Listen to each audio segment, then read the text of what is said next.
El siguiente video se realiza para la materia Manufactura Moderna, en el cual se tocarán los temas como la manufactura sincrónica, producción optimizada física de planta y diseños de sistemas de manufactura flexible. Está hecho por el estudiante Camilo Alberto Castaño Mejía de la Universidad Militar Nueva Granada, sede Campus, y presentado a la ingeniera Lida Puentes. Para iniciar, se definirá qué es la manufactura sincrónica, la cual se define como cualquier forma sistemática de mover el material a través de los diferentes recursos, como lo son máquinas o mano de obra, teniendo en cuenta la demanda del mercado. Se debe tener en cuenta que esto permite combinar conceptos como lo son células de producción y programación finita enfocadas al rendimiento específico del espacio como tal. Podemos encontrar que en el trabajo a presentar, el objetivo general será analizar los conceptos y técnicas fundamentales de la manufactura sincrónica para permitir un adecuado análisis de resultados enfocado al aprovechamiento de recursos. Y también se podrá establecer las características de la manufactura sincrónica para comprender la importancia de su aplicación en el entorno de la industria colombiana e identificar los elementos de aplicación de la teoría de restricciones, o también por sus siglas en inglés TOC, para permitir su integración a modelos dinámicos de la manufactura sincrónica en el contexto colombiano. Entonces, para iniciar la toma de decisiones, tenemos que tener en cuenta la toma de estas basada en 5 pasos fundamentales según el TOC. Entonces, primero, se deben identificar las restricciones asociadas con las operaciones. Estas restricciones también se conocen como cuellos de botella y se dividen generalmente en dos, siendo la primera las externas, donde encontramos que las cantidades que pueden ser vendidas de un producto y la disposición de materia prima, entre otras. Es decir, nosotros no podemos controlar estas restricciones porque las maneja el mercado y nosotros es muy difícil controlarlas. Y por otro lado encontramos las internas como las limitaciones propias de la planta que limita la producción a una mayor cantidad o una menor cantidad que la que el mercado demande. Y esto ya depende de cada empresa como tal, según su maquinaria, su capital humano, su capital financiero, entre otros. Debemos aclarar que las restricciones externas presentan mayores dificultades y son más complicadas en su solución. Para ello se requiere mayor creatividad y cada una de ellas puede ser única.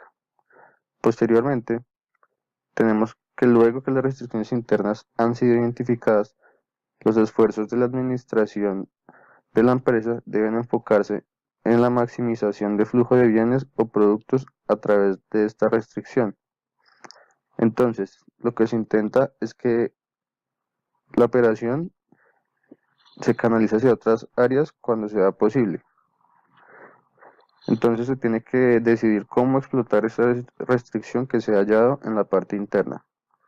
Para ello, se debe administrar la restricción lo mejor posible, de tal manera que se aproveche todo su potencial. Y teniendo en cuenta el tipo de restricción, se deben adoptar políticas que aseguren su mejor utilización. Si la restricción es una máquina, es necesario asignarle a ella los operarios más hábiles, el control de calidad previo a las partes a procesar, se deben evitar tiempos muertos rotando al personal, se debe establecer un amortiguador de tiempo al cual no le falte material y hacer un programa óptimo de producción o un programa maestro. Y hay otro tipo de soluciones que cada persona identificará a lo largo de su desarrollo.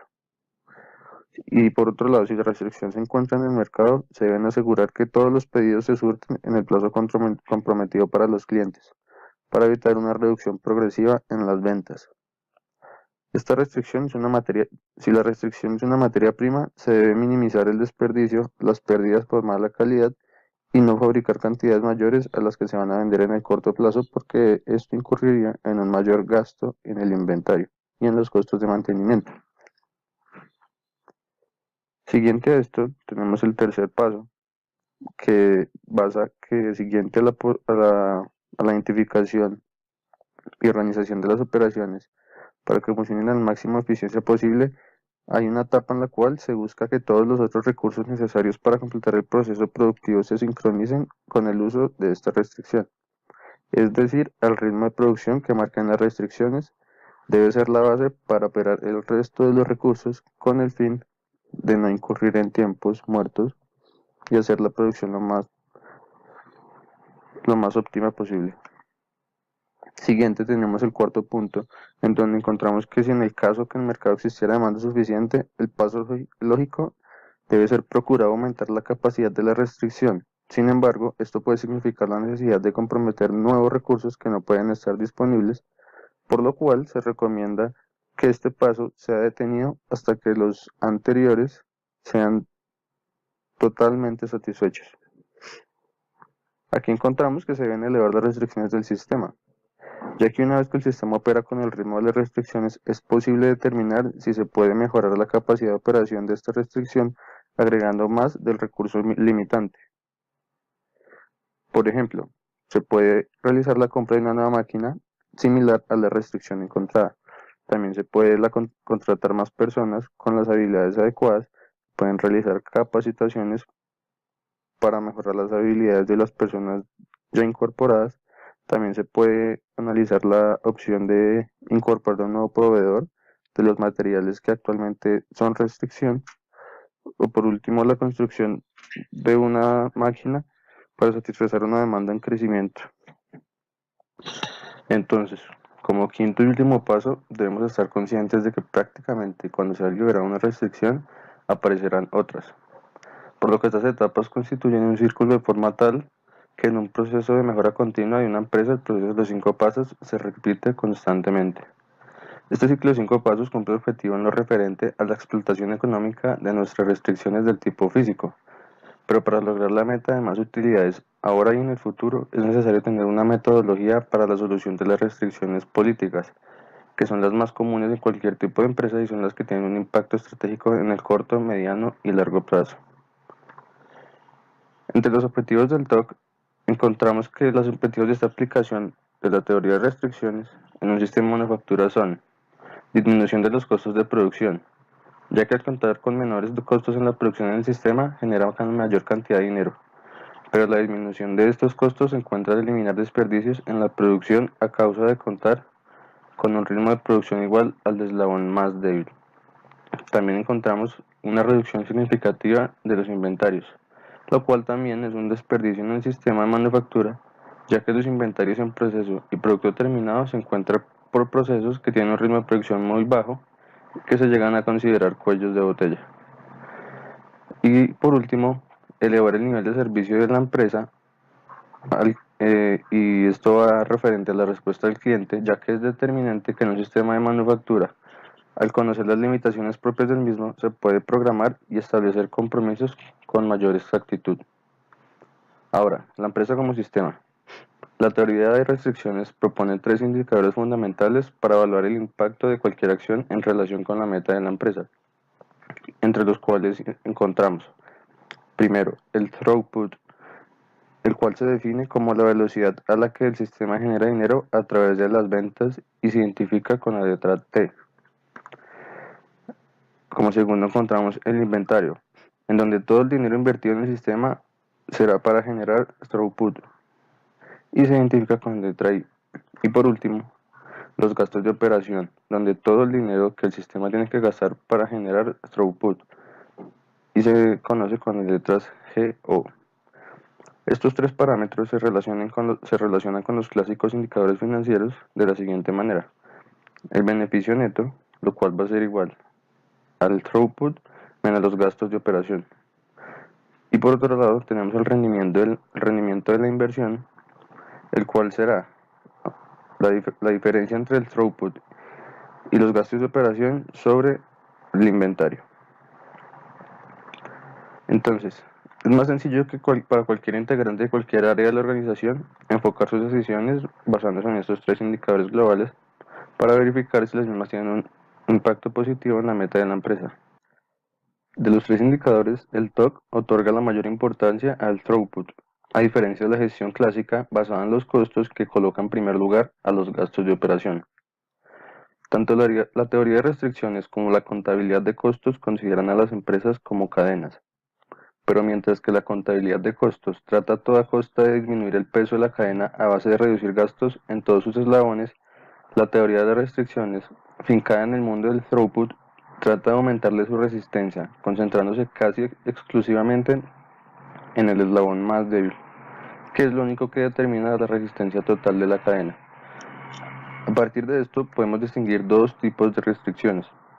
Inicialmente tenemos una restricción física y posteriormente una restricción política. Pero hay que tener en cuenta que entre ellas hay otras contenidas que sin lugar a dudas son importantes y se nos presentan en nuestras organizaciones.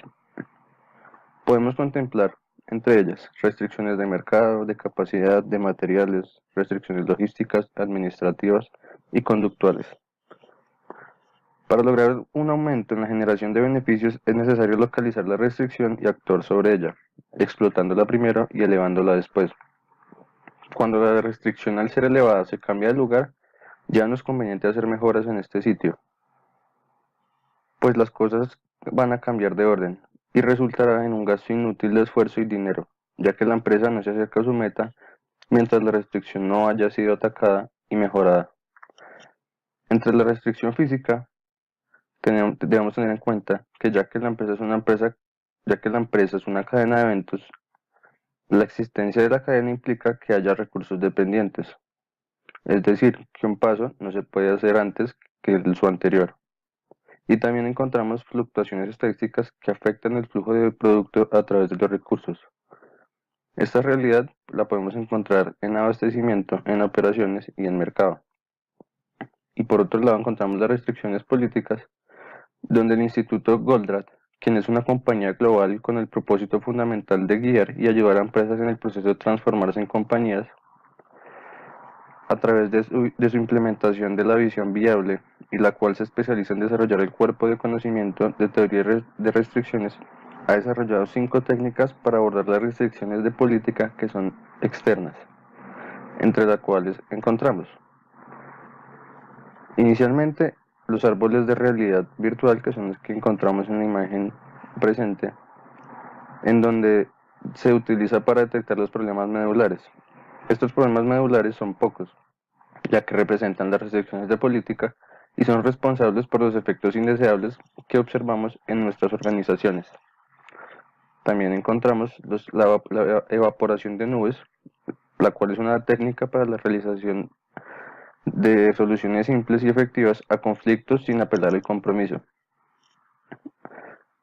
Como tercer técnica encontramos los árboles de realidad futura, los cuales evalúan la solución para encontrar ramas negativas y la forma de neutralizarlas. También encontramos los árboles de prerequisitos, lo cual es una técnica para identificar y relacionar los obstáculos que se encontrarán al implementar la solución, ya que cada solución crea una nueva realidad. Y por último, tenemos los árboles de transición técnica final, en la que se materializa la táctica que permitirá que la solución obtenida pueda implementarse con éxito. En este punto se cuantifican las necesidades económicas y los beneficios esperados y se define el plan de acción. Entonces, en este punto ya podemos pasar a los principios de la manufactura sincrónica, en donde encontramos 7 puntos, siendo el primero, no concentrarse en balancear las capacidades, sino en balancear el flujo de operación. El segundo, el valor marginal del tiempo en un recurso cuello de botella es igual a la tasa de rendimiento específico de los productos trabajados en ese recurso. El tercero, el valor marginal en un recurso que no es un cuello de botella es insignificante. El cuarto, la magnitud de la utilización de recursos que no es cuello de botella se controla por las otras restricciones internas del sistema. El quinto, los recursos se deben utilizar y no basta con ponerlos en funcionamiento. El sexto, el lote de transferencia no tiene que ser ni debería ser igual al lote de proceso. Y séptimo y último, el tamaño de un lote de proceso puede ser variable tanto con el paso del tiempo como en su movimiento de planta. Teniendo en cuenta esto, podemos hacer las siguientes preguntas a las personas que proponen o se afectan con la solución planteada, y ellas pues deben contestar honestamente con el fin de mejorar su organización. Entonces tenemos que tener en cuenta, ¿se ha identificado el verdadero problema? Si es así, la solución guiará a la organización en la dirección correcta o la solución resolverá verdaderamente el problema. Además, se deben tener en cuenta aspectos como qué puede salir mal o existen efectos laborales negativos. También podemos preguntar si la solución factible ha de ser la implementada en el caso de la restricción. Además, si se puede realmente lograr el cambio y existe la persona adecuada que conlleve el liderazgo y la convicción necesaria para implementar el cambio exitosamente en la organización. Ya explicado esto, pasamos a ver más a fondo el DBR, conocido como Drum, Buffer y Rope, que traducidos al español viene a ser el tambor, el amortiguador y la cuerda. Esto es una metodología de planteamiento de planeación, programación y ejecución que aparece como resultado de la aplicación de la teoría de las limitaciones a la producción de una fábrica. Inicialmente, se empezará por definir que el drum o tambor se refiere a los recursos más lentos del proceso con capacidad restringida, conocidos como cuellos de botella, y este recurso es el que marcará el paso de toda la empresa, por lo cual debe estar protegido de cualquier perturbación que haga más lento el ritmo o detenga en algún momento dado la producción. Para identificar el proceso de botella, es aquel que tiene mayor inventario de producto pendiente de procesar. Además, si cada recurso es forzado a trabajar tan rápido como puede, el inventario en proceso crecerá y se acumulará en su mayoría justo enfrente del cuello de botella. Es por esto que la decisión sobre este recurso se debe explotar como la restricción del cuello de botella, ya que un minuto ganado en un cuello de botella es un minuto ganado en el sistema como tal. Posterior a ello, encontramos el buffer, el cual es un amortiguador de impactos basado en el tiempo que protege al throughput de las interrupciones del día a día y asegura que el ritmo de la planta no se detenga por fallas antes o después del cuello de botella. Aquí encontramos dos tipos de amortiguadores, entre los cuales encontramos el primero que viene a ser el de tiempo y se refiere al inventario de producto en proceso que se ubica antes del recurso restringido o cuello de botella, permitiendo mantener la producción en caso de que se presente una falla en los procesos precedentes a este.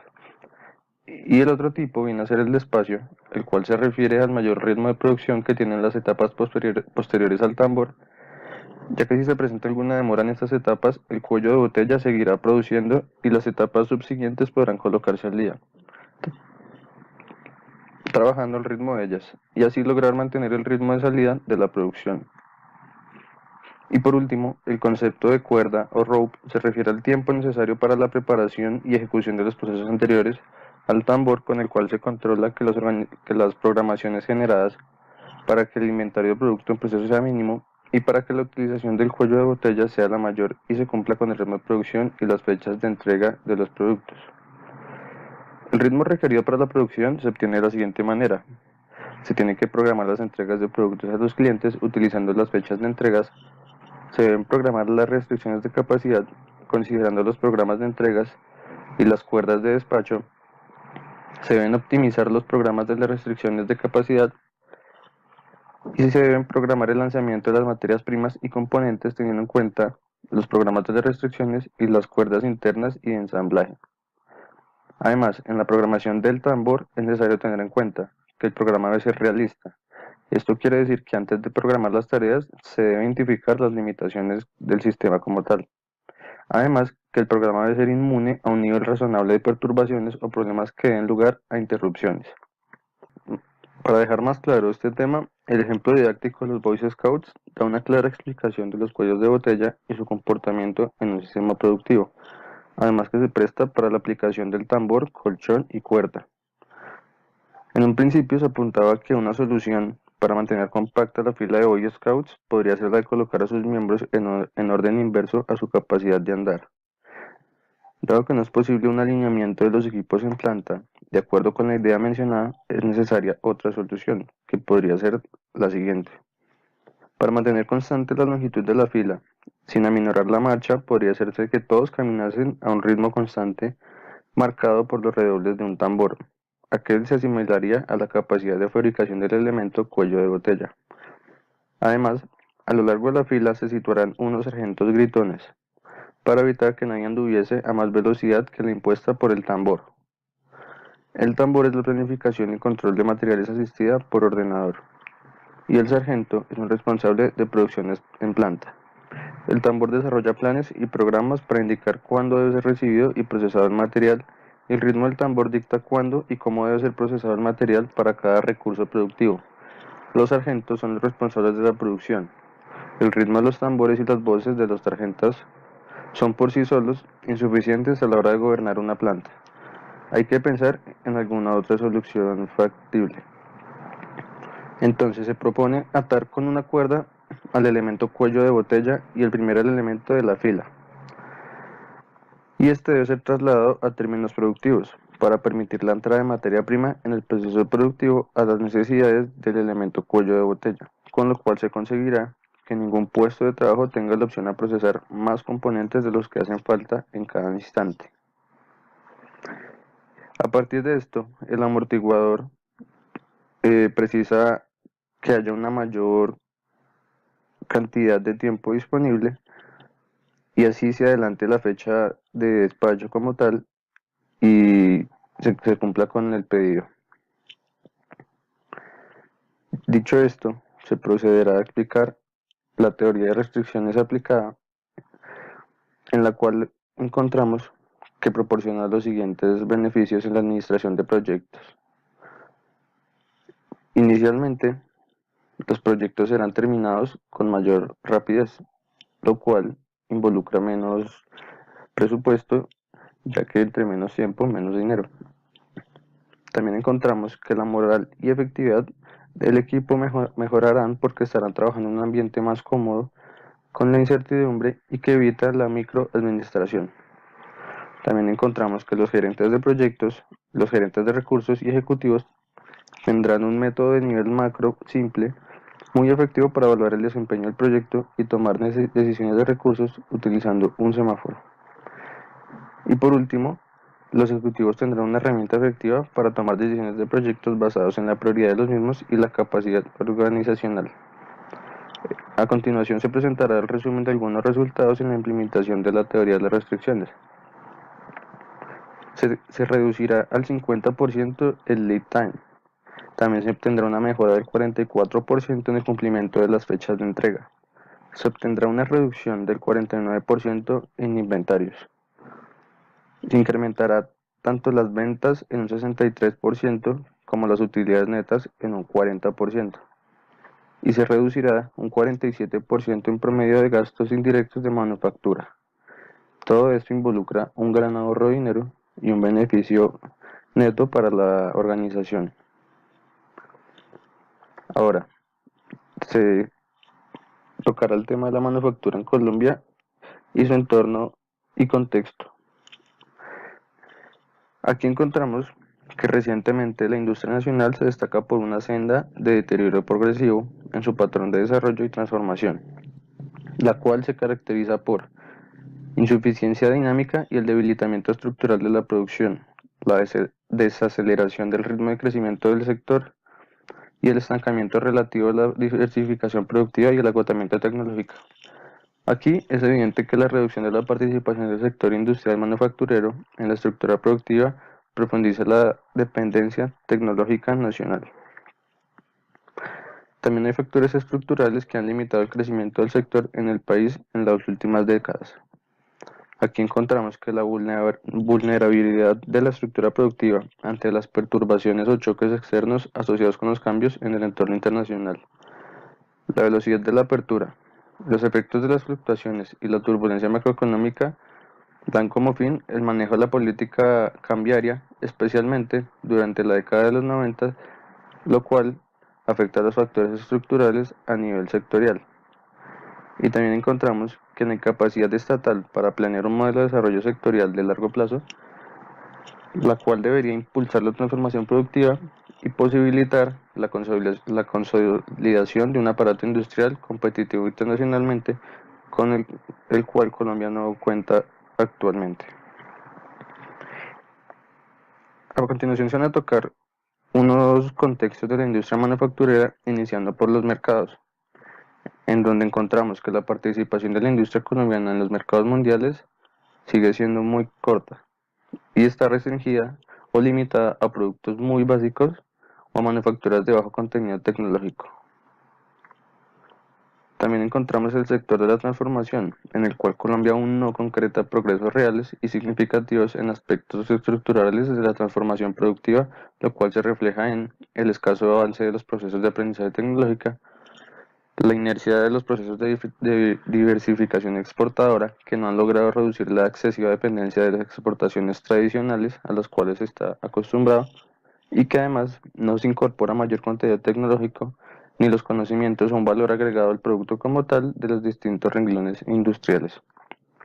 También encontramos la participación en la estructura productiva, en la cual Colombia ha transitado desde un esquema de producción basado en un sector agroexportador y una estructura productiva incipiente, a un modelo de crecimiento terciario sin atravesar por una etapa intermedia de industrialización, la cual podría promover el surgimiento de un sector de servicios asociados a los procesos industriales. Lo siguiente ha ocasionado una reducción progresiva de la participación de la industria, una progresiva desaceleración en ritmo de crecimiento, un mayor desempeño y participación del sector no transable en la estructura productiva. También es evidente que el desplazamiento a los sectores de servicios no aparece gracias a aumentos de productividad de la mano de obra, sino como consecuencia de falta de competitividad en la industria, el proceso de desverticalización productiva de las firmas y la rentabilidad y crecimiento de las actividades no transables, en especial de los servicios sociales, informales y financieros. Encontramos que la especialización y diversificación se estanca el patrón de especialización industrial acorde con la transformación productiva y tecnológica. Esto, en el largo plazo, implica que la composición de la producción de la industria nacional no haya presentado mayores transformaciones, por lo cual se evidencia que no hay una tendencia estructural hacia la especialización en sectores intensivos en tecnología, capital y conocimiento.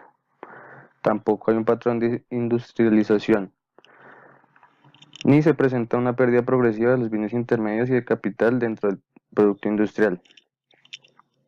Además, el crecimiento industrial en Colombia en las últimas 3 décadas ha estado jalonado fundamentalmente por el comportamiento de una demanda netamente doméstica. En el sector de las exportaciones, se da a conocer que el sector no ha sido el factor jalonador del crecimiento económico en Colombia, a diferencia del propósito, que se le asignó en el modelo de apertura. La participación de las exportaciones totales en el PIB no ha variado significativamente en los últimos 40 años. También encontramos que el proceso de diversificación y la competitividad comercial de las exportaciones han sido claramente insuficientes para penetrar con dinamismo en los mercados internacionales. El débil desempeño del sector exportador hace inviable la sostenibilidad del modelo de internacionalización al afianzar la tendencia estructural de la apertura hacia adentro en un lugar de una apertura hacia afuera. Y para culminar la presentación, se concluye que la teoría de las restricciones constituye más que una teoría como tal, es decir, se puede asumir como una filosofía altamente aplicada en las industrias de una manera administrativa, la cual está compuesta por una serie de métodos basados en causa, efecto y apoyada en procesos fundamentales. Se debe tener una conciencia de mejora continua día a día, ya que la manufactura no tiene una estandarización exacta, teniendo en cuenta que se va a cambiar, cómo se hará y claramente qué resultados brindará este cambio, con el fin de aportar a la organización como tal en todo su sistema productivo. Además, es necesario capacitar constantemente a los operadores en busca de mejorar habilidades de dirección y desarrollo vitales para la búsqueda de soluciones innovadoras, en base a indicadores de gestión como lo son la utilidad neta, el flujo de efectivo, el throughput, los inventarios, los gastos de operación, entre otros. Esto generará una mayor rentabilidad a la empresa. Y no siendo más, acá se presenta la bibliografía mediante la cual se obtuvo toda la información para realizar el video. Muchas gracias.